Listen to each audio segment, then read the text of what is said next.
the most dangerous situation you feel like you've ever been in? Military or just in general? Yeah, just in general. Mainly where you've had a lot of lessons learned come out of it, where you're like, whoa, man, wish I would have done this, Yeah. this, or this, you know? Yeah, there's one actually, and it's in the prologue and epilogue of my book. It's so when I was in Afghanistan, we used to work with the Secret Service, and we used to go pick up Taliban agents. So I used to dress up as a local Taliban and drive into Kandahar and go pick up these agents. So we would do this day in, day out. There's no point in us planning a route, because every day, when you go into the city, there'd be roadblocks, there'd be situations. So we knew where we were going, and we just had to get there. And what would happen is I'd normally lead vehicle. Me and one of the Afghan SF guys would be in the front of me. We would drive by the target. Second vehicle would pick up the target. Third would make sure we got no follow-up. Those are our normal SOP without giving too much away. So we do this day in, day out. There's one day we went into town. The road that we initially wanted to take was blocked. So I then got diverted to right, and it was just bumper to bumper traffic. And I just remember people, it was a very narrow market street. There's people walking down the sides of the vehicles, and the people were tapping on the window and talking to me. And I would always direct them to Hekmat, and he would do the talking. But there was a lot of attention. I don't like anything in my eyes. So I had a nice big black beard, no tan skin, turban, looked the part, but a big beaming blue eyes. So initially I thought, I've been compromised. Yeah. And so, I said to Hekmat, I think we've been compromised. It came up over the net, so it just goes radio silent. So in my head, I'm thinking, the worst case scenario, as you do, orange boiler suit, CNN tonight, 9:00 news, this guy. So in my head, I'm thinking about the IA drill, the immediate action drill, what I need to do. Obviously, I can't divulge that on this show. So, I'm thinking about that. And the initial thing is to grab the weapon under my seat, which is a MP5 Kurtz. So it's got no barrel, and you just empty the magazine 30 rounds into the windscreen, gives yourself time to grab your weapon and then get on your flip-flops and start heading back to camp, which was about 18 miles as the crow flies from this point. So here's me in my head, going over this situation, planning it out. And just as I was about, during this whole situation, the vehicles are slowly edging forward. So HQ said, on your call, you make the decision. So, okay, as I was just about to grab it, luckily the second vehicle come by around the corner, and my friend Ads, he came up over the net, and he's like, stop. So straight away you just drop everything, your whole body just freezes, drop the weapon, and he says your turban's caught in the door. So for me it was like a real life lesson, how I misread a situation, but I knew I shouldn't have been there. My senses were so heightened, thinking the worst case scenario, when in fact people were being genuinely nice and trying to help me. So that's a real life lesson for me in the fact, there wasn't any explosions, there wasn't any shooting. It was just, and I always say it when I do lectures on security and things like that, don't run into a situation, just step back, have a look. And that's what I didn't do. I was so immersed in it, and I knew that I shouldn't be there, so my senses were heightened, so I wasn't making the right decisions. I love that story because it supports what I put in the first little book I ever did was Escape the Wolf. And it's an awareness book. And in there, I would talk about, like, anytime you arrive into a new area, new country, you're going to be oversensitized. Your brain and everything is going to be trying to pay attention to everything because everything in front of you is new.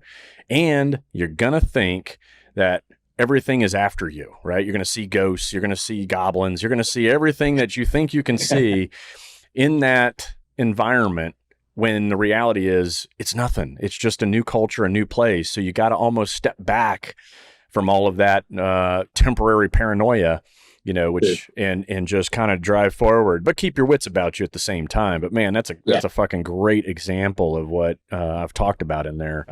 They're two officers. They're in proper uniform. They flash their credentials. So everything looks legit at this point. So good job.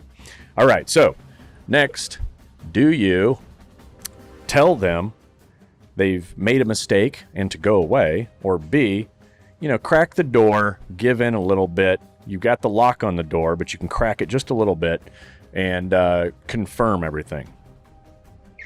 Yeah, I go B. I think I'd wait to see what their initial reaction was from me asking for the credentials, and if they've shown me, then I'll crack the door. Again, it's trying to not inflame that situation, but obviously conscious that you need to react if need be. Right. And I think you follow some of the same principles when you were in the military. There's a big difference. Like in the military, for me, in a lot of these countries I was operating in, I didn't pull over for police. I didn't open fucking doors for police. Police were basically equivalent to bad guys.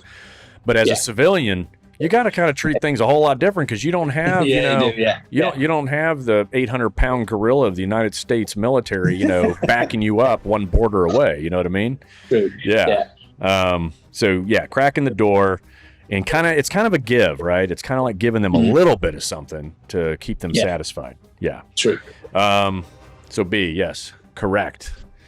All right. So next one, the police ask if they can come in and ask you some questions. So A, let them in, or B, tell them to come back with a warrant and shut the door.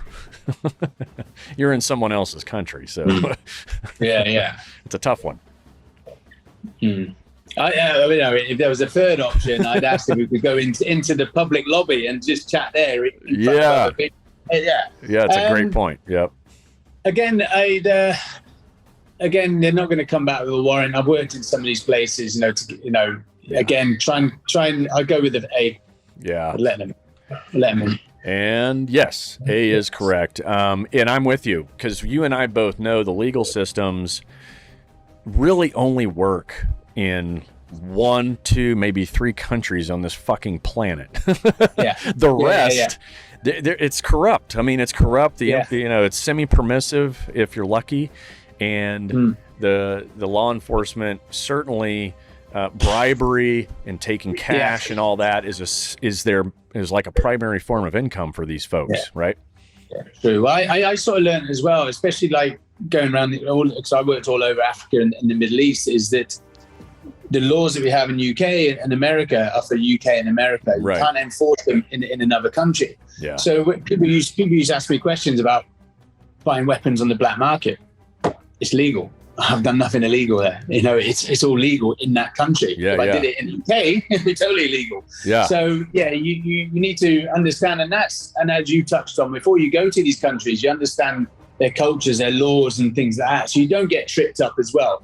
And you understand that is normal. Isn't normal in the US and it isn't normal in the UK, but it is normal in wherever we are. Right. In those countries, they don't call them black markets. They're called open air markets. You walk up and you buy whatever the fuck you want.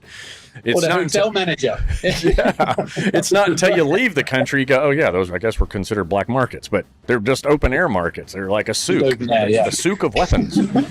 I'm with you, man. That's good stuff. So you let them in. All right. They tell you that they need your passport. Okay, this is where this is the part that bugs me even in real life. Anybody who needs my passport. So they say, hey, we need your passport and you got to come with us.